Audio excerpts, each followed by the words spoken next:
known as Bath stone. It's this lovely honey colour. It came from the quarry owned by Ralph Allen. Ralph Allen came to this area as a poor homeless boy.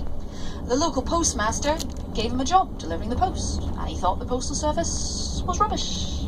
That's because you had to pay to receive a letter.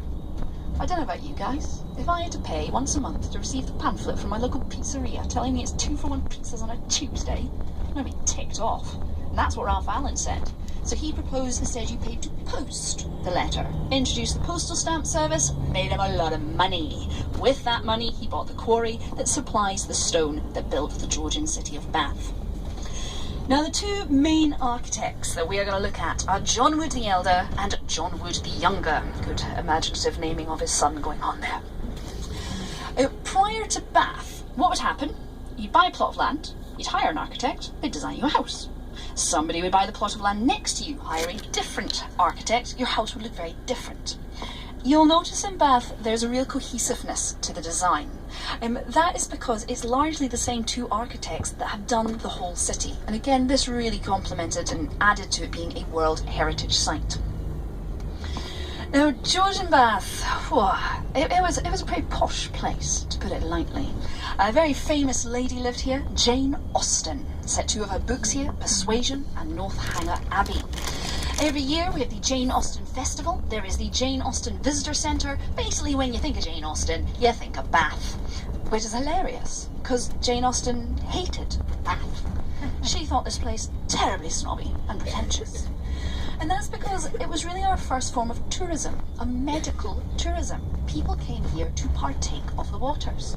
But as I said, you got royal patronage. So very quickly, it was the aristocracy that wanted to come here, and Bath became very expensive.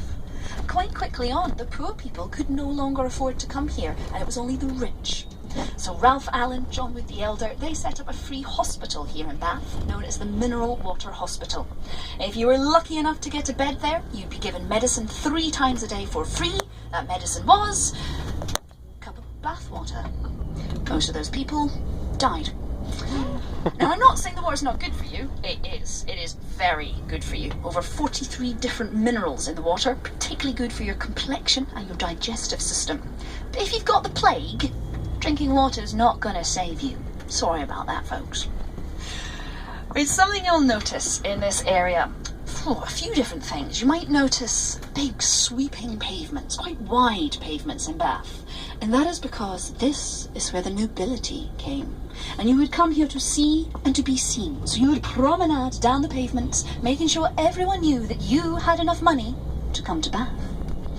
If you didn't have enough money to come to Bath, well, quite frankly, you weren't worth socialising with when the season was over. If you had to get from A to B, though, good lord, you didn't walk. No, you get a sedan chair. As a result, you'll notice the doors are quite wide in Bath, and that was so the chair could fit into your hallway. You would sit on the chair, there'd be a man at the front, a man at the back, and they would carry you where you needed to go. That's how you travelled. Bath is famous today for lots of things. If you got a sweet tooth, you're gonna like Bath. It is famous, it's maybe a bit cold, but for its ice cream. Very rich, clotted cream ice cream, made in this area using the thermal springs waters. It's very, very tasty. If it is a little bit cold for ice cream, do understand that. You also have the fudge. Again, very rich, clotted cream fudge. And I found that if you go into the fudge shops in Bath and express an interest in the fudge, they often give you free samples. So do take advantage of that. I'll try and point out a couple of them to you. Good. I do like free samples, you may have discovered. If you don't have a sweet tooth, you might be interested in the Bath ales. At one point, there was a pub per 63 people in Bath. Each pub had its own brewery. Today, there are 80,000 people in Bath. Don't know about you, I like those numbers. As a result, Bath is quite famous for its real ales. Again, brewed using the local Bath water. And there's a few places where we'll stop if you want to pop in, grab a local ale, just ask the barman and they will point out some of the local brews to you. Now, if you read about Bath, you are going to hear about a particular bridge. It is always mentioned in Bath books. Sounds weird. And we're going to pass it in a moment. We're going to head over this bridge. But when we clear the trees on the right, have a look up to the right. You'll see the River Avon, you'll see the weir system, and then over the river is Pulteney Bridge.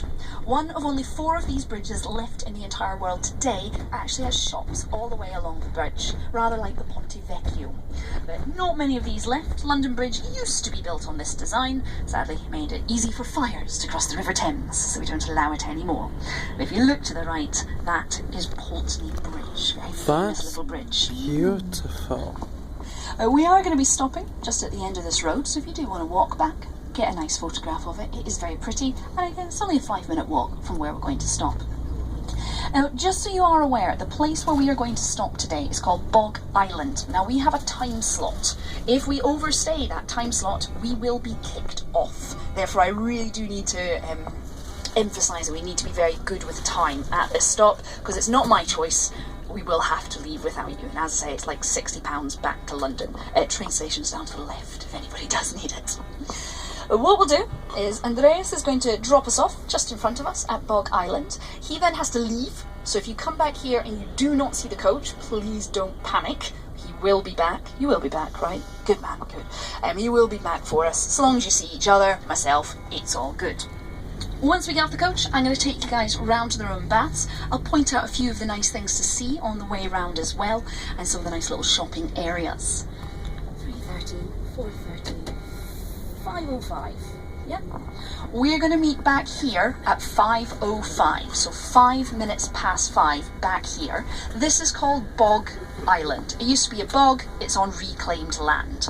And do not go to the coach park, it's a couple of miles away. So Bog Island, Pulteney Bridge,